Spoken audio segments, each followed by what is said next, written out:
because I like write a script and then I'm like, okay.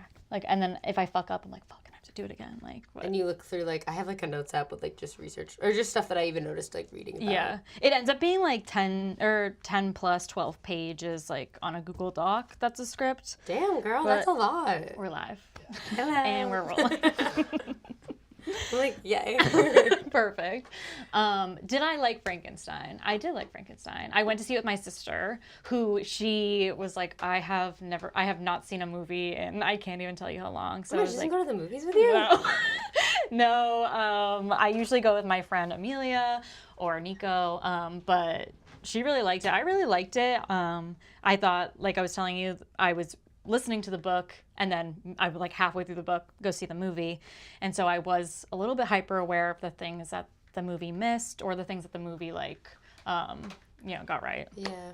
But all in all, I thought it was I love Guillermo del Toro, so it's like kind of anything he does, I'm like, yes. Yes, I knew him as a director from one of the Spider-Man movies. Does that make sense? Yes. Okay, yes. That's how I've heard I know him from before. Pan's Labyrinth because I watched that, like, I remember distinctly my parents were watching that, and me and my sister were, like, kind of, like, looking in, and they're like, you can't watch this, it's inappropriate, it's too scary. It's just scary. I didn't think it was that scary. That is hilarious. My parents were like, we fell asleep and Halloween was on. Like, I don't know. Yeah, we don't care. Meanwhile, I'm, like, watching, like, The Human Centipede at a friend's house. Oh my god, no. That was a classic. Yeah, classic. Yeah. But yeah, I was listening to the novel, and then after I was done like with the novel and watching the movie, I was like listening to a few podcasts about Mary Shelley's life, just like to kind of like contextualize it, because you can't separate the art from the artist. No, facts. Also, like, especially such a like intimate story. Oh yeah. Yeah. And like obviously, when it came out, everyone was like, Percy Shelley, her husband, wrote this. There's no way a woman could have written this. And it's like, well, actually, like, she did write it. She did it, like, anonymously. And he was, like, a well-known poet at the time. So everyone just thought. And it's it was the 200-year anniversary, right? Yes. And I think back then I read something that it was like a lot of women didn't publish under their own names because they wouldn't get published. Well, yeah. So it was like under, and I saw it was like, oh, she's constantly like promoted and celebrated her husband's work. And I was like, what? And that was probably like her most well-known work. After that, she tried to do like some historical stuff and it just didn't quite land. But the story goes that her and Percy, her husband, were, she was 18 at the time and he must have been in his 20s, and they go on vacation with Lord Byron and I think by Lake Geneva, and they're all like, let's write ghost stories. And she's like, I love that. Yeah, she's like, all right, like, let me cook, like, let me write Frankenstein. So that's where the draft of Frankenstein comes from. And then literally like a year later, she's 19, she writes it. Like, she is a teenager, and 19 is a crazy. Yeah, 19 is crazy. But yeah, it's like, it's not necessarily like the first depiction of like a man-made monster. There's like these like predating Frankenstein, there's these things called homunculus and golems. Homunculus are like little like miniature people in little jars. And actually cute. in The Bride of Frankenstein, there's a scene where they're people in little jars, and that's like a reference to that. And then golems are like people made of clay. So she was like kind of inspired by those, I would imagine. That's really cool. I didn't know that. Yeah. I was like, when I was rewatching Bride of Frankenstein, and I was like, oh, those little like people in the jars, and that seems so funny. Yeah, like, it's adorable. It's like movie magic.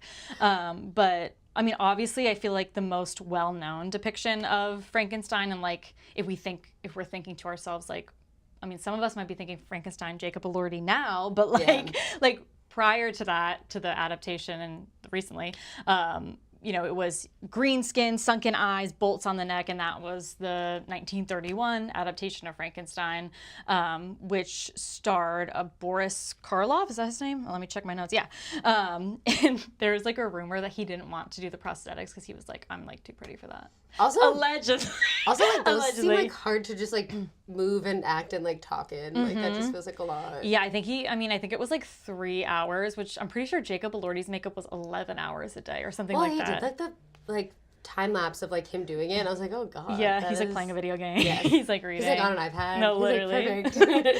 But it was like such a feat of prosthetic makeup. It was Jack Pierce who did the makeup, and it was so different than anything that was coming out in the 30s. Like prior to that, there wasn't really like anything that held a candle to Frankenstein, and audiences were terrified. That's why there's a warning at the beginning of Frankenstein that's like, this is not real. Oh my god. Yeah, there's like someone comes on Don't screen and freak like, out. do not freak out, this is not real. But yeah, it was just like, you know, movie magic, and it has like lasted, I mean, it has been almost like 100 years, like since that came out. Yeah. It will be like in 5 years, it'll be 100 or 6 years. Oh wow, yeah. Because I was gonna say it's the 200th anniversary from when the story was published, if I'm not mistaken. So then that's crazy. The first movie adaptation was like almost 100 years after that. Yeah. That's wild. Yeah, because I mean, when you think about the 1930s, I mean, like movies are kind of starting to ramp up there a little bit. But also like it's important that we talk about Mary Shelley's mother, because she played such a huge role in like crafting the story of Frankenstein. Her name was Mary Wollstonecraft. She was an English writer and philosopher and a feminist, which was rare at the time. Or it wasn't rare, but it was shunned like at the time. We're like, burn her. What's going on? And she wrote this essay called A Vindication of the Rights of Woman. And this was a response essay. She was kind of being a little petty here because there was a diplomat, Charles Talleyrand, who wrote in this paper in the 1700s. There was like a report on public health. The late 1700s, he wrote, "Men are destined to live on the stage of the world, and women should learn just to manage the patriarchal home." And it's like, and she was like, how about no? So she was a huge feminist. Her and her husband, whose name I'm totally blanking on now, they had a very like kind of, we would call it a free love kind of marriage, like circa the 70s. Like they didn't have a term for it, but they were very like open. Yeah. They didn't like prescribe to any like you know, like marriage, whatever. But so they were kind of like non-monogamous. They were non-monogamous. We would call them polyamorous, but they're like very open, very like they're operating outside societal norms at the time. But yeah, she writes this essay. She gives birth to Mary Shelley. 11 days later, she passes away from complications to childbirth. And it's like, so Mary did not, it's heartbreaking. Mary did not have that maternal figure in her life. I mean, her dad loved her, but in a very different way. Men have an emotional capacity that's just different. Yeah. It's still there and present, but that is definitely... Yeah. What's like really devastating about it, though, is that she... looked up to her mother like as, you know, kind of like this guidepost of how she was supposed to live her life. She learned to read by tracing the letters on her mother's gravestone, which is like heartbreaking. And then really she read her mother's writings as sort of like, you know, again, a guide on how to live her life. And there is one of her mother's what Mary Shelley used as like a guidebook was the sequel to the essay that I talked about, the sequel to the feminist essay, which is called Maria, or The Wrongs of Women. So she used... I was about to say, like, that list is down my understanding. Yeah, so she used like her mother's writing. So even though her mother wasn't there, like presently, she was still like a maternal figure in her life. But I do think that really influenced her writing in Frankenstein, because like we're going to talk about, it's just... there's so many themes in Frankenstein. There's nature versus nurture. There's like the cycle of abuse. There's like, oh my god, yeah, there's the abuse of power. I was gonna say, like, I even noticed when I watched it, I was just like, it was very much. There's a lot. What I noticed too was like technically like he was built by like this man, and it felt very much like he created this thing, and then when he didn't understand it, or he couldn't like make it do what he wanted it to do, he was kind of like, well, it's horrendous, or like, oh, this was a wash. Yeah, Victor Frankenstein suffers from like male womb envy, which is like when men are fascinating. Did not know about that. It's like a psychological concept where men are envious of the womb, and so like they want to, you know, recreate life in some sort of way, or but the power of like actually birthing. But in Victor Frankenstein's case, you know, he births the monster, but he does nothing to nurture it. He doesn't like teach it anything. He he gets mad in the 2025 version. He gets mad that the monster can only say one word, which is his name, because that's the only thing he knows. He's been taught. He's like, you're teaching him to do this. But... Yeah, like Victor, the word Victor, that's all he knows. It's his whole world. I do. Yeah. And it's not until like Elizabeth steps in and is that maternal figure for the monster or the creature. He's not a monster. Yeah, I mean, he's just a kind creature. of a cutie. He's but... cute.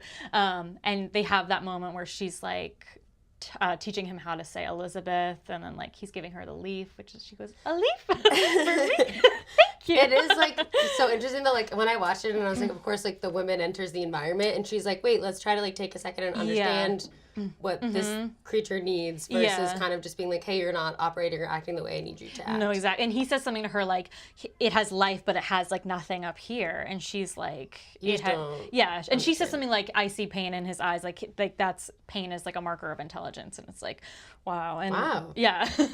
Yeah. And also women have such a capacity for like emotional intelligence and empathy anyways. And like, I find it interesting because I'm not saying that like every mother is perfect or like every mom is born with that like like genetic like need or want to like be warm and like like I don't know, more emotionally engaged with their child, but I feel like it's naturally easier for a maternal figure to fill that role. Yeah, totally. And I think like as I was thinking about the film, it's like we can look at maternal love sort of like broadly too, because it doesn't have to just be like the mother of a child showing like just love for their child, unconditional love.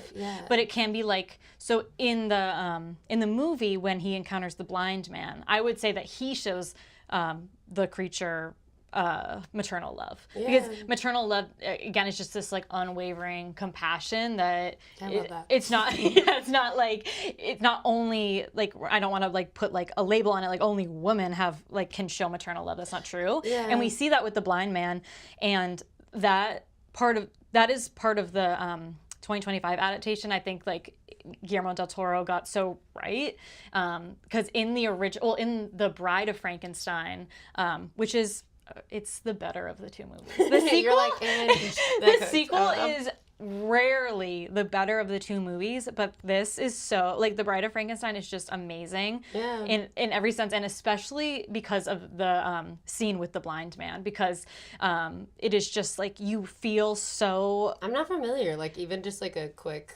like snapshot of it. So when the monster or the creature, he goes to the cabins and he learns and the family goes away, and then he encounters the blind man. Yeah, and he's like being so gentle with him. He's just like, oh, like, you helped us, or like I can tell that you're like caring. And he's like finally a friend. And in The Bride of Frankenstein, the 1935 movie, the blind man says something like, you know, like, I can't see, you can't speak, like we help each other. And like in both versions they like they teach each other something.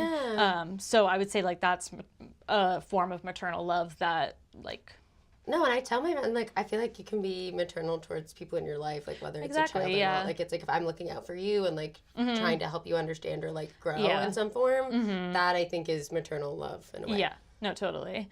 And also, like, not only did Mary Shelley's relationship with her mother impact the story, but also because she did experience the loss of a child. So she gave birth to her daughter Clara, and then a few days after she was born, she passed away. And I have a quote that she wrote, which is like, this is so sad, which just shows that she was like plagued by this loss. She said, this is like a journal entry she wrote.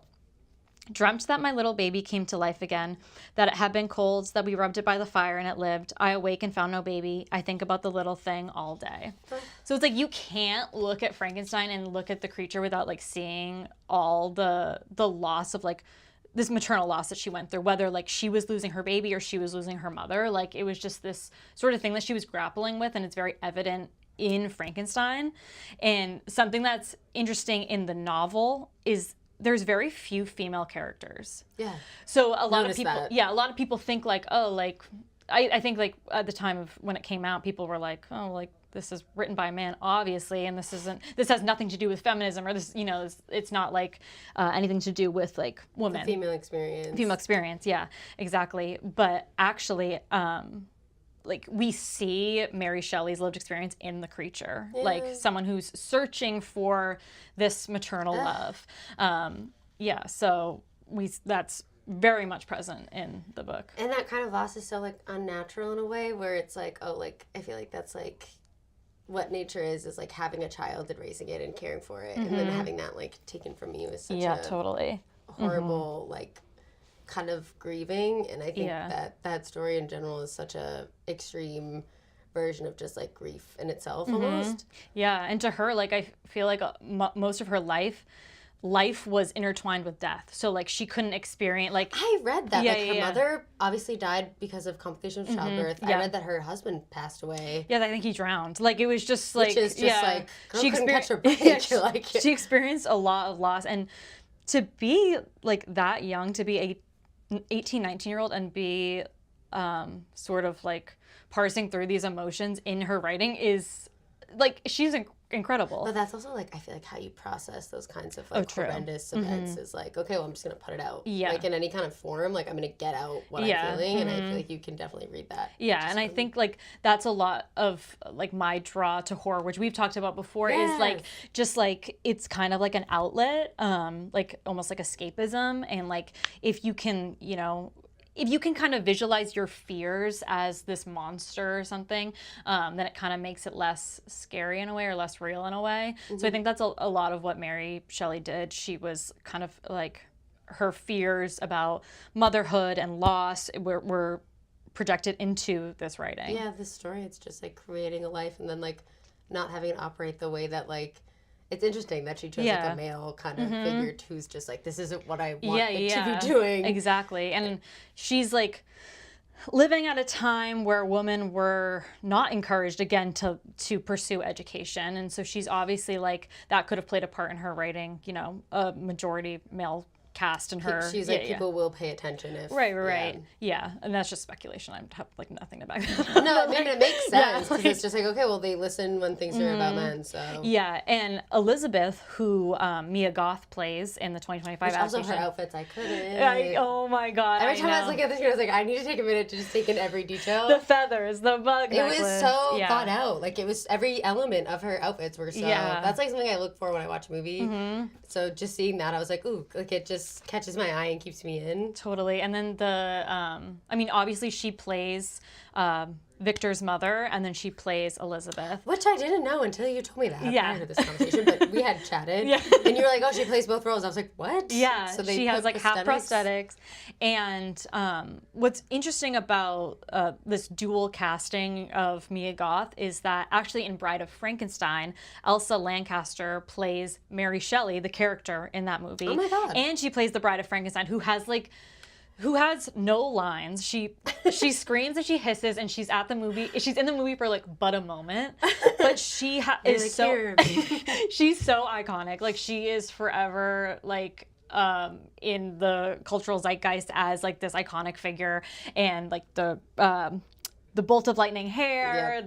That's what I recognize like off the rip. Yeah, you can't like have a Halloween without seeing a Frankenstein and Bride of Frankenstein costume. It's just so iconic. Yeah. But it's a cool costume. Yeah. But so Guillermo del Toro kind of duplicates this. He replicates this in casting Mia Goth in both roles. Just like call back to earlier, he said. But also like he fleshes out this character of Elizabeth so much more than in the novel. In the novel, she's like Victor's not cousin, but she kind of like comes into the family. She doesn't have many lines. She's just kind of like there. A placeholder. Yeah. And Victor like they marry, but sort of out of like, like she's there. Yeah. Not like she's around and she's a woman. So. Yeah. But in the movie, she is so self-sufficient. She makes her own choices. Yeah, she stops the carriage. I remember that part of it where she was just like, I think we should turn back. I feel weird. And I was like, every single woman has had that experience of being like, no, I feel off. Like there's something in my gut that's Did you not kind of feel like that's giving like maternal instinct? Oh my God, yeah, like towards the creature, because she said he's gonna kill him, like about or something along those lines. Like you can tell, like okay, something is like whatever I care about's like in danger, like, and so I need to act. No, exactly. Like, it's like when I leave my house and I'm like, okay, my cat is alone. I'm gonna text my neighbor and just make sure that literally, a mother's instinct. I'm like, and I need to know that she's good. Yep, and even like the wedding scene where first of all, the outfit that she wears, or her wedding dress, incredible, and that's a callback to Bride of Frankenstein too. But a lot of people think like, I didn't know. yeah, it's like the mummy kind of the wrapping wrap. on the arms. Yeah, so cute. I'm like, I want that wedding dress. Yeah, it was beautiful. But a lot of people have said online, and did you watch Poor Things? Yes. This was a lot of like the discourse around Poor Things as well, which is like It's Emma Stone. Yes.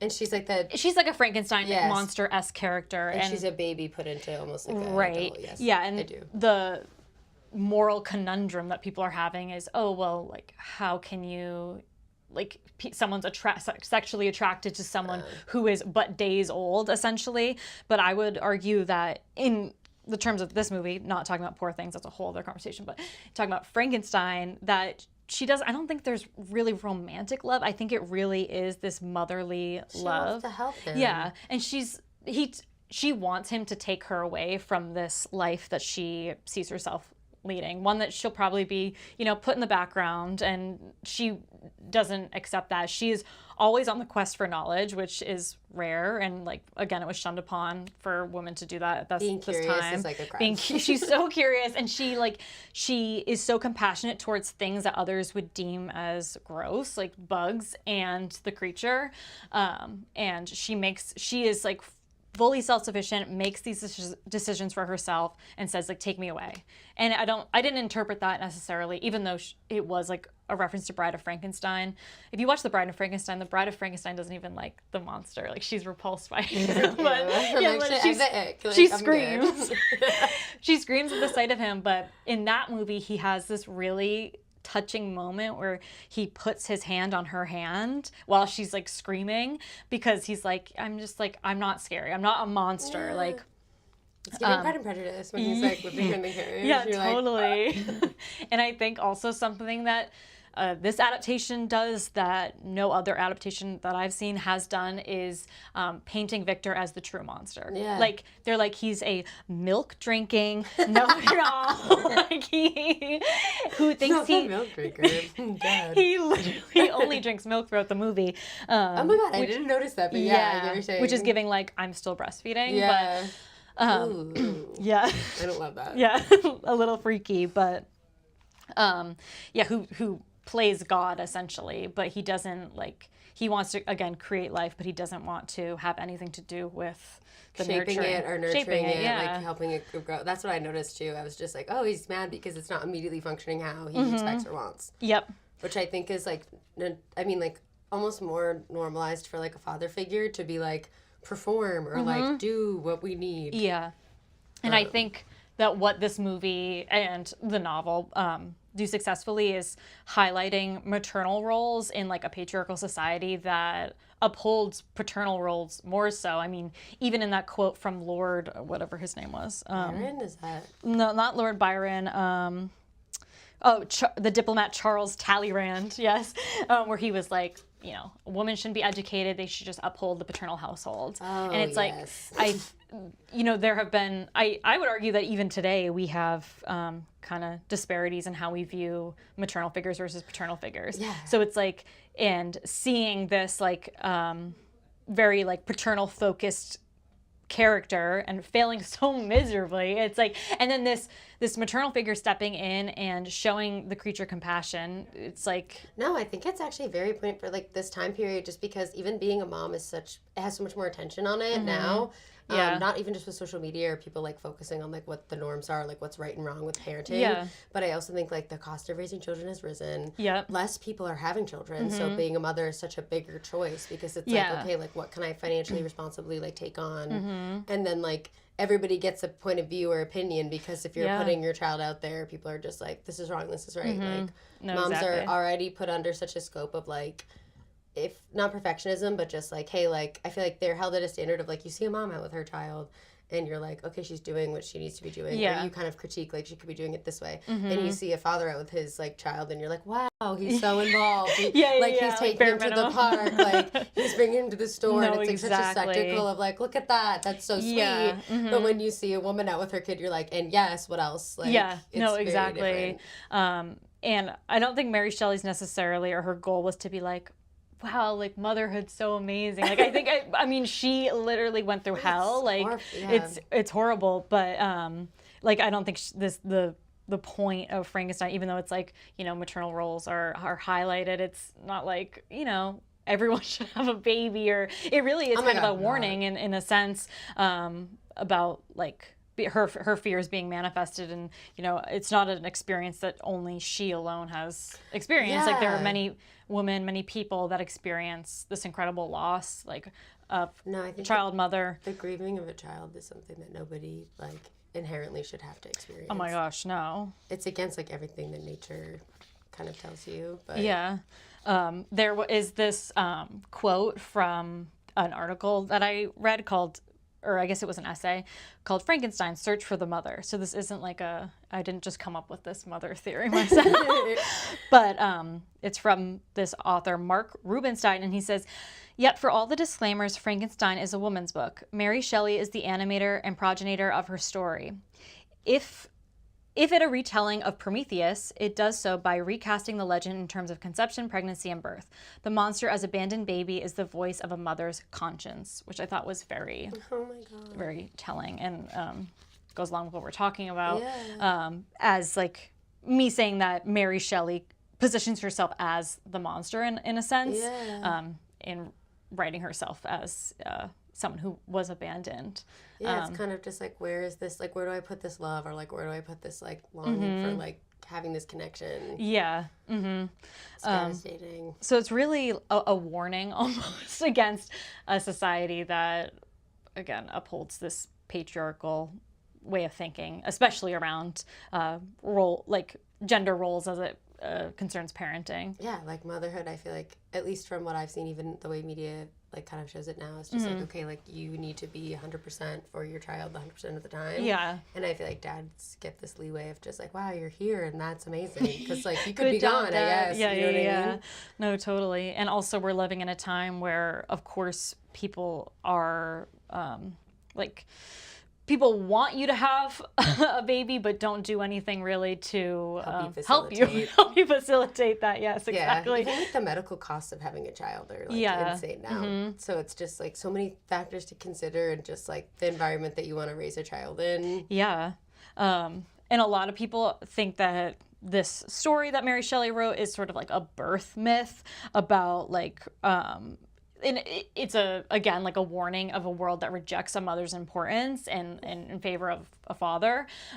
So it's again not being like pro-birth. It's kind of being it's not like anti having kids, but it's just like, hey, like this is a life and this is a responsibility. So like you show up every day to it, or and I think that obviously standards have always been like kind of higher for women to perform in a certain sense when it comes to maternal acts or motherhood. But I definitely thought, like, at least watching Mia Goth's performance, I was like, oh my God, like, and she's like, okay, like, how do we help this creature understand or like learn and grow? Yeah, totally. And every time I saw Victor on screen, I was just like, he's so angry that it's not like doing what it needs to do for him to understand it. Like, he wasn't willing to bridge that gap. Yep. And Victor's a bit of a narcissist, and he wanted to create this creature to look like him, essentially. It's just like, and well, he kind of was treated poorly by his father. Well, yes, the cycle of abuse. It's like he was raised by his father, who was very abusive, abrasive, pushed him to the brink academically. So he didn't really have, he had a maternal figure, but she died when he was very young. So he didn't get to grow up. Like, he had just the paternal, not the maternal.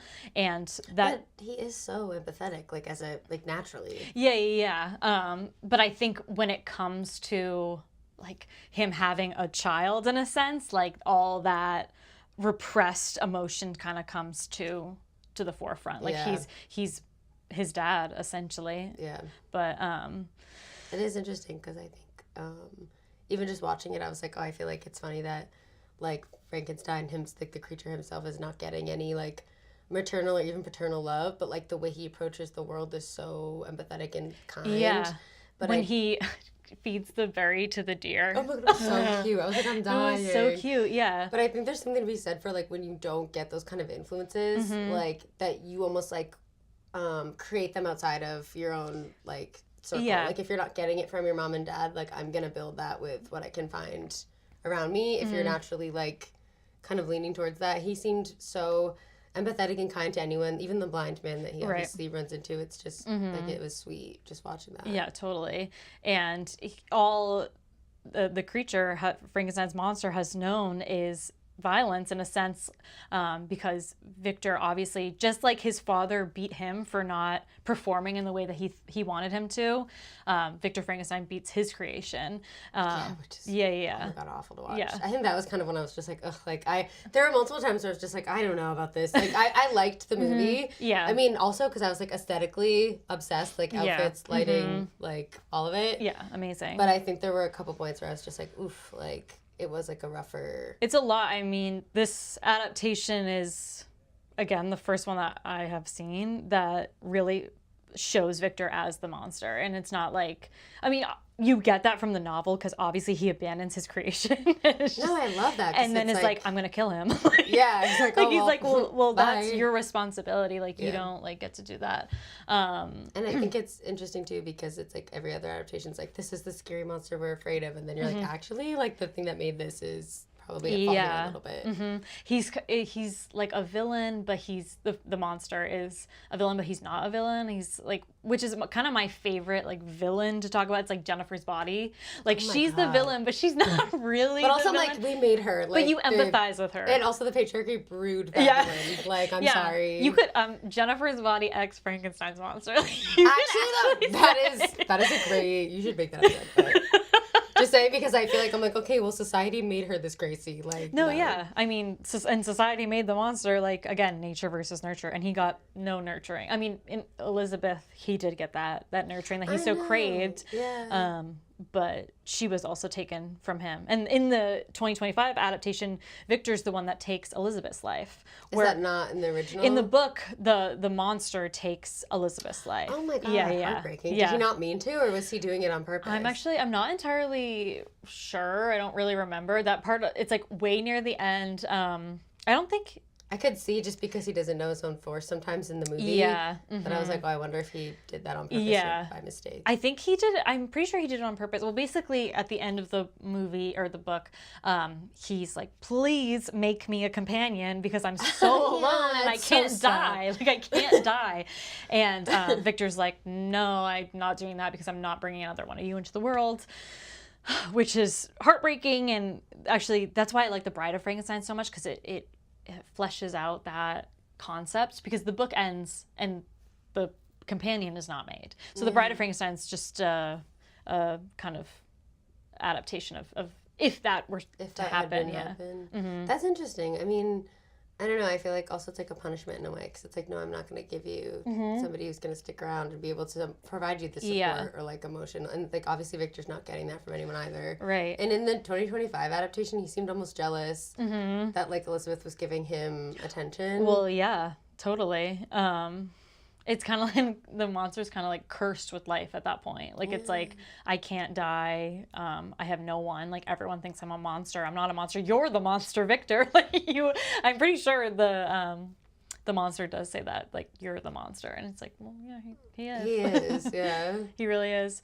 But also in circling back to Mia Goth, her being Victor's mother and this maternal figure to the creature, it's kind of also sort of showing like a connection between Victor and the creature, like almost like father to son, like and kind of shows again like this cycle of abuse that's happening, like so it's like his creation isn't, though he despises it, it's not that far off from him, and I think he had a choice when he created the monster.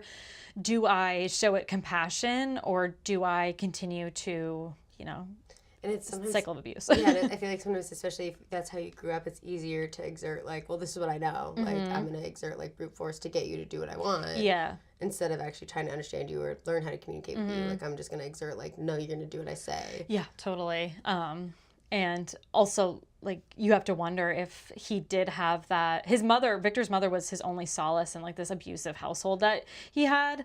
And even in the movie, they say like his father hated the two of them. Like, and They're it's like, and they're like, okay, like, Yeah. great, we're having so much fun. no, literally, like they're just playing cards, and they're Like, like, what? it's so pretty in here, but he's wrong. But yeah, like. Would you consider Frankenstein a horror movie? This is kind of random, but like the newer one. I would consider it a horror movie. Just, I mean, I'm not like easily scared. I think it's a lot gorier in terms of like the assemblage of Frankenstein's monster.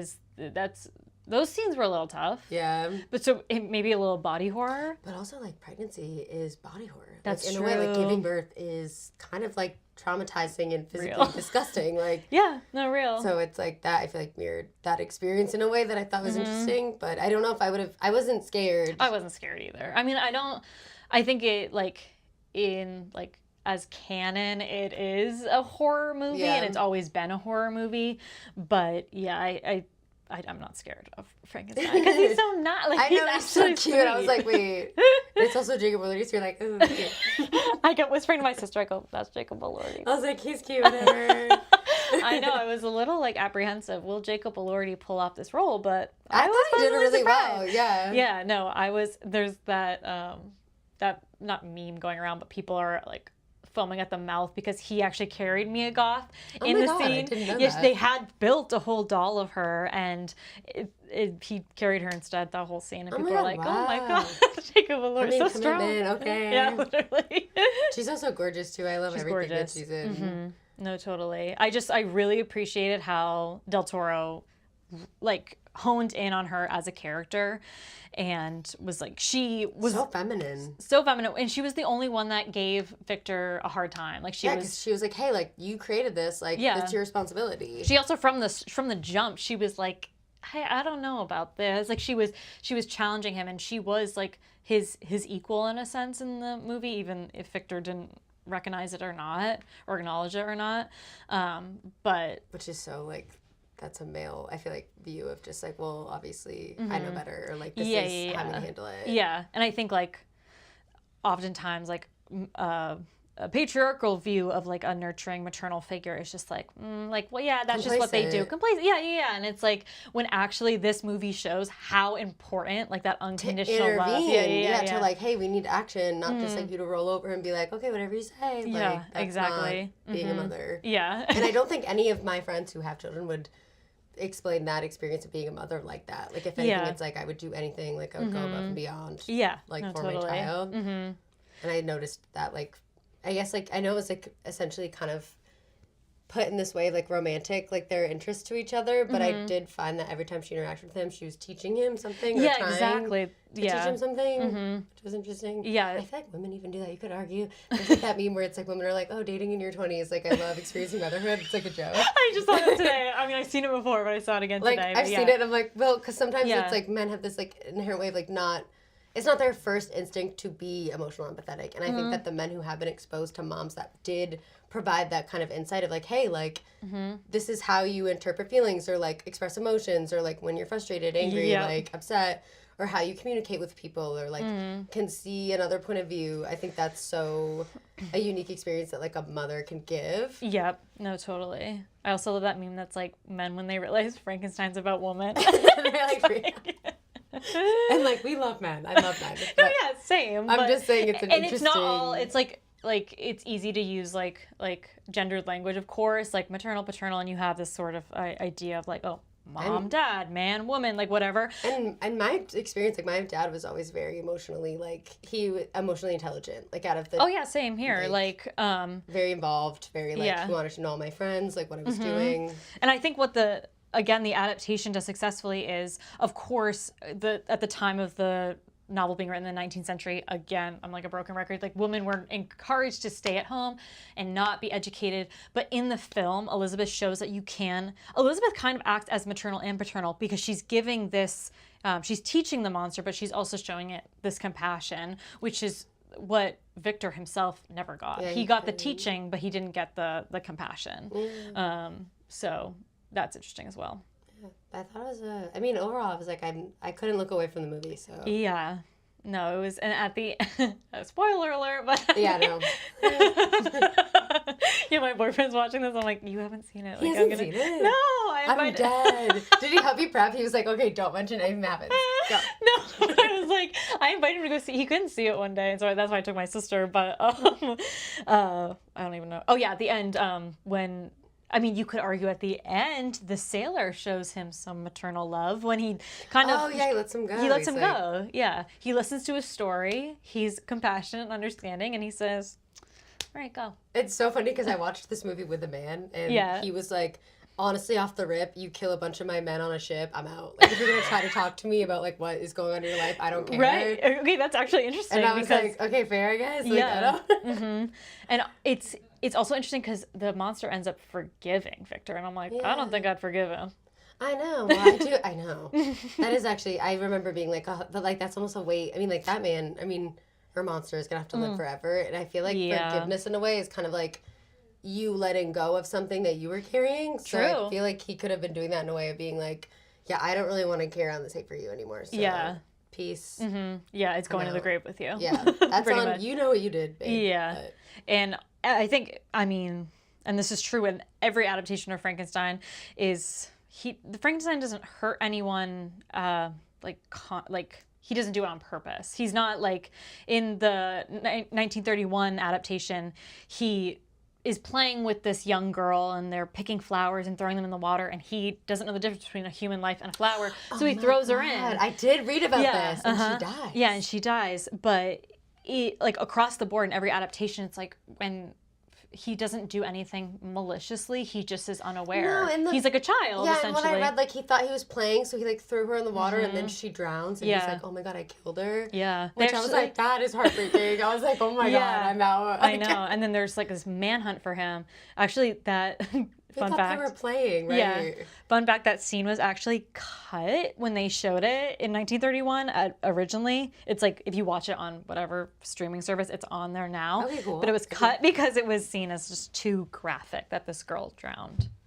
Yeah, I was looking into, like, flowers and symbolism in Frankenstein, and they were, like, playing a game where they were throwing kettles or something. Yeah. But it's just, like, he doesn't know any better. That's so sad. Everyone who shows him compassion, who shows him that unconditional love is given grace. Like, he doesn't hurt Elizabeth. Yeah. He doesn't hurt the sailor man. I do think it's kind of interesting because I feel like, I don't know, there's something interesting about even, like, the cycle of abuse, or like not realizing that like how you treat your partner or even like somebody that you care about is affecting them negatively. So you're kind of like, oh, like I'm just like what I think is right, not realizing I'm hurting you. Right. But when I read that, I was like, oh my god, that sounds like a tough scene. I was like, because it was it was black and white. Obviously, it was 1831. It was black and white.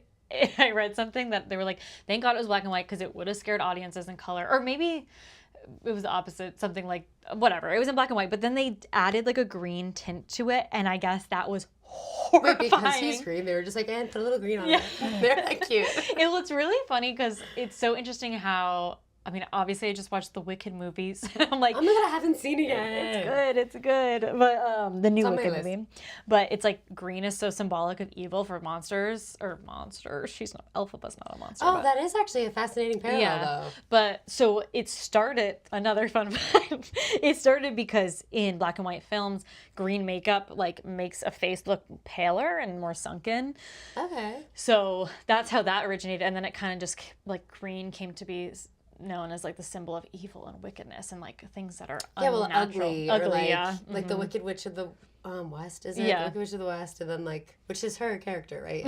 Yeah. But that's fascinating. Like, I haven't seen that movie yet. It's definitely on my list.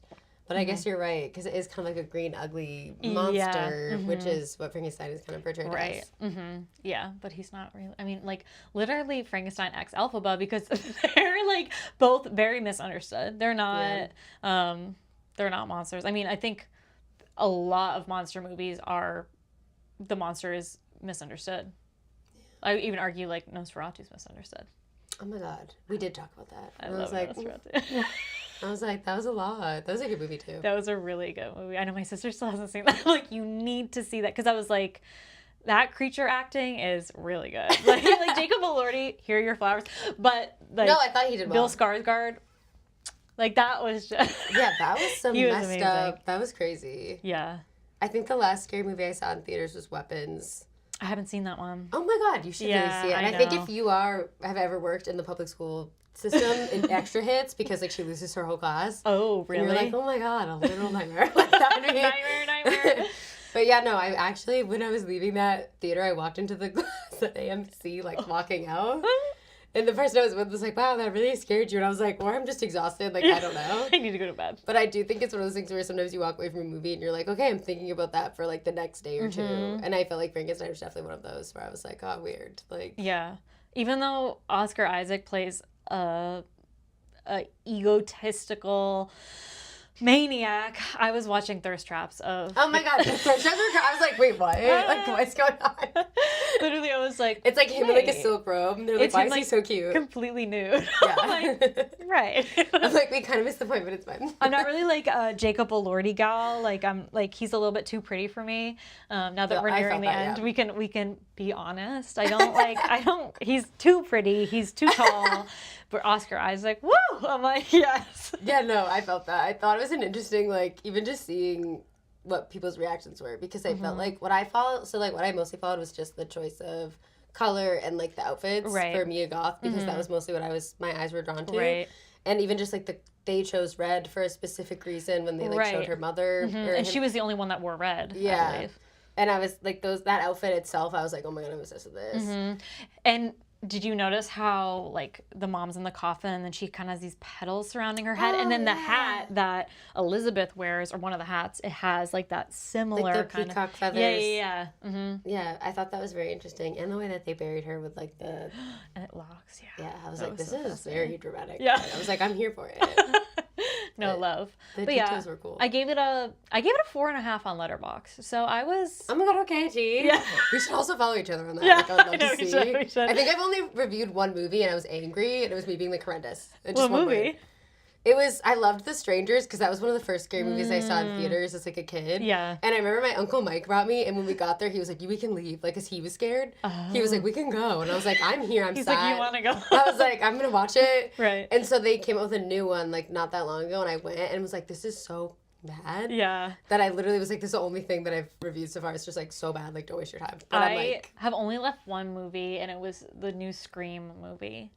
oh my god, which is like the 7th or I was like, girl. But also I loved the original. Like the first Me too. I was like, and this is hilarious, love it. I didn't like hate it. I was just like, I'm bored. Yeah. And I like kind of had another plan to go to. I was like, let me just go. You're like, I just want to squeeze this in. You get there and you're like, and I get the plot, I get all of it in the first literally. 15 minutes. I can leave now. I know exactly what's going to happen Yeah. because it's the same as in every other Scream movie, but yeah. Sometimes they just keep pumping them out and I'm like, we could do something different. But... Right, yeah.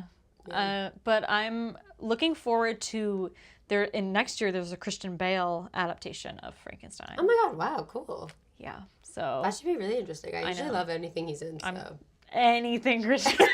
You're like, team, we love it. I am watching. Oh my god, yeah. Cute. But yeah, I'm interested to see how that compares to this adaptation, which I think was, I will say it's a pretty successful adaptation that I think the integrity of Mary Shelley's original story is kept in there. Yeah. If not heightened in some places, like. Definitely. I feel like I never thought of her before. I mean, like, obviously I feel like I was younger maybe when I saw or read other things, but Right. I was like, oh, I'm actually like thinking about the author's experience and like why she wrote this now. Yeah, totally. And I think you like kind of have to think about like, you know, even like when I talk about movies, I'm like thinking like, oh, what was the actress's experience? Because it's like that does shape the way in which they perform on screen. Yeah, And it's like someone who wrote something is obviously like, whether they know it or not, putting their own lived experiences into the writing. So it's like interesting to felt that. Yeah. It's interesting. I feel like even being a woman inherently, like you have these thoughts of like what motherhood or maternal instincts like you feel naturally day to day. And then like the actual process of giving birth and like having a child is so like physical and like traumatic. Gory. And like and I feel like for a man to just be like, I'm just gonna like do it. I'm just gonna like No, wing literally it. like I don't even need a womb. I'm just gonna like I'm just gonna make build it. Like, figure it out. Well, also like she wrote Frankenstein, and it was like towards the end of the Enlightenment era, where people were like figuring out that your body had like electricity, and if they like put an electrical current into your like yeah. That's like, you know how I mean, this inspired Frankenstein obviously, because Victor Frankenstein's giving the lecture and he's like pumping this corpse essentially with like electricity, and that the Enlightenment thinkers were, it was largely men. I mean, like everything at that time, it excluded women. But Mary Wollstonecraft, Mary Shelley's mother, she was was one of the people that was like opposed to the idea that only men were like allowed in this space at like the higher level.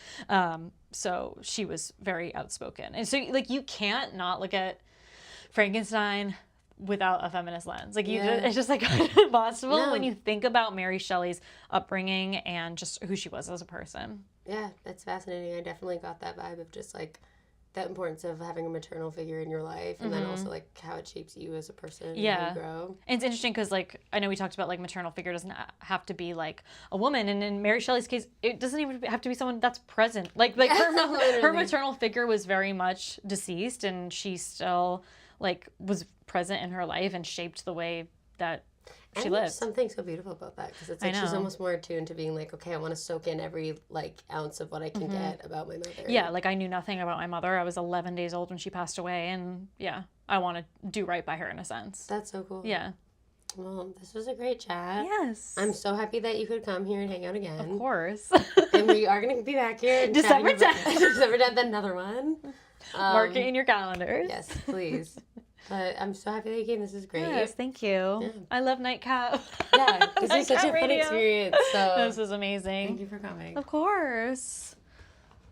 Yay. Yay. We did it. Cute. Cute.